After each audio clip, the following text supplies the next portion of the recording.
Hippocrates, the father of medicine, 400 years BC, no mention of diabetes in his writings. So diabetes is a fairly modern disease. Diabetes is a lifestyle disease.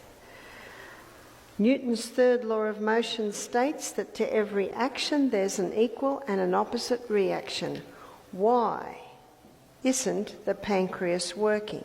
That's what we should be asking. As Proverbs 26 verse 2 states, the curse causeless shall not come. There is a reason. There is a reason why pancreases are not working. Now the pancreas's, one of its main roles is to release two hormones. One is insulin, that gets the blood sugar down. The other hormone is glucagon, and that gets the blood sugar level up.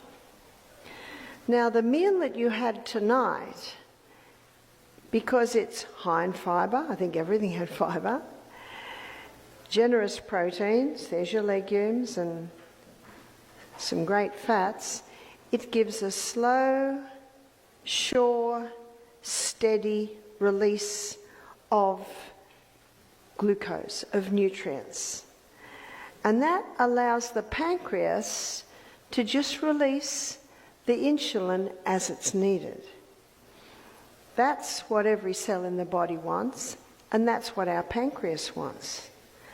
But what's happening today is people predominantly are eating a high carbohydrate diet.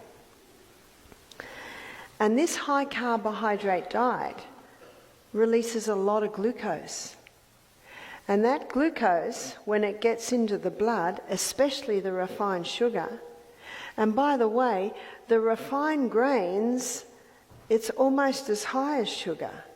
But there is one grain that gets the blood sugar levels higher than refined sugar. Is that a surprise?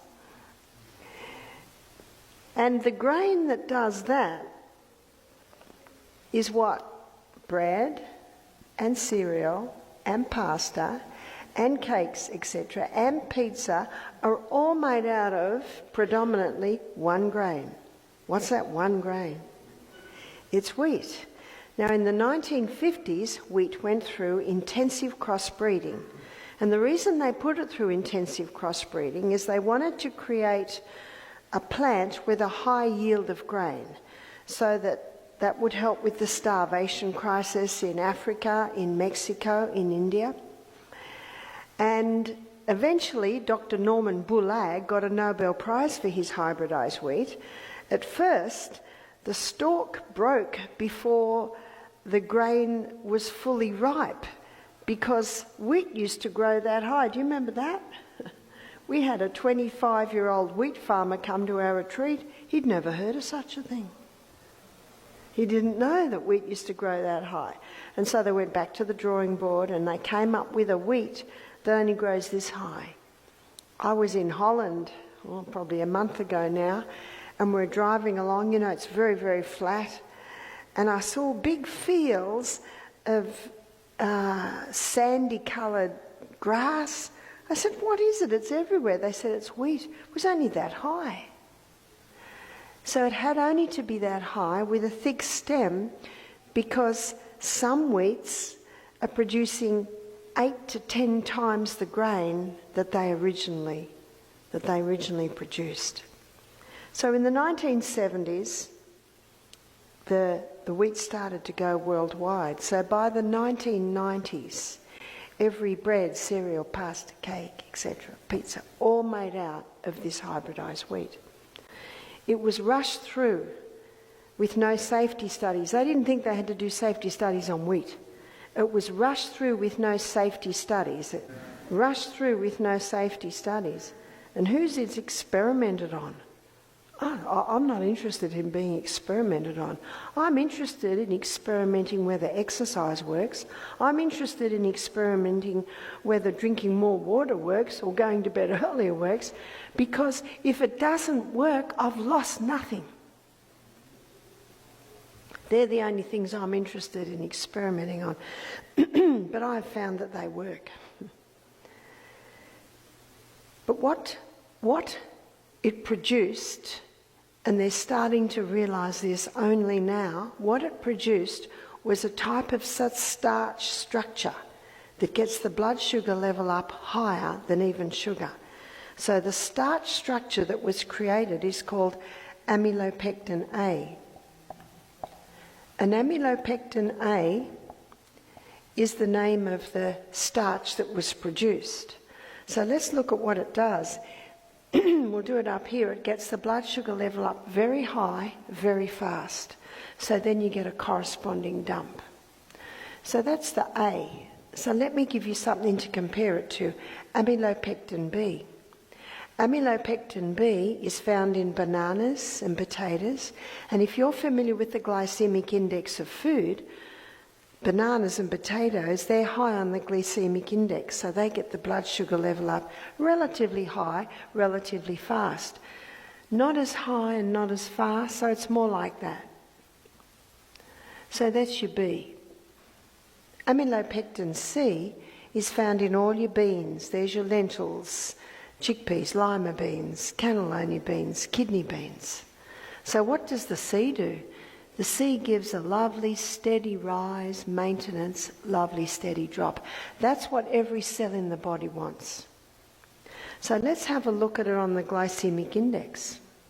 Now the glycemic index is a very important index for diabetics because the glycemic index is an index or a reading on how quickly the glucose in that food is released into the blood. So your baseline is 55.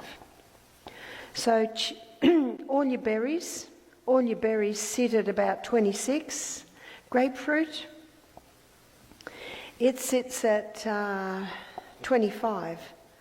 So for the diabetic, these are good fruits because they're low GI.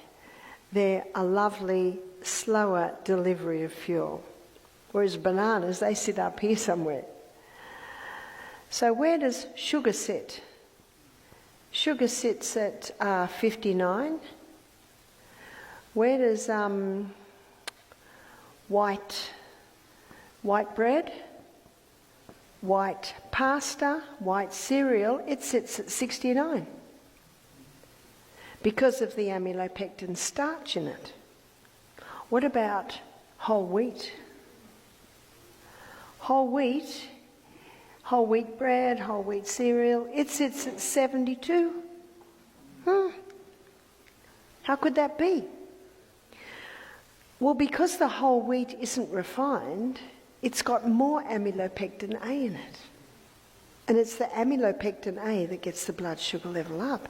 Now, absolutely, whole wheat bread is superior to white because it's got fibre, it's got your B vitamins. But in regard to the diabetic, who's watching their blood glucose levels, they need to eliminate wheat. Totally. I had one lady start to cry when she saw this. I said, "Why are you crying?" She said, "I'm a diabetic. I'm type 2 diabetic." She said, "I was diagnosed 2 years ago. I do everything they tell me. I eat wholemeal bread, wholemeal pasta, wholemeal cereal." And she said, "And every 6 months I go to the doctor and he puts me on more insulin." She said, "I'm not like the lady down the road. She just eats cakes and candies but I don't do that." She said, "I'm crying because I've been so frustrated, but I have not known what to do."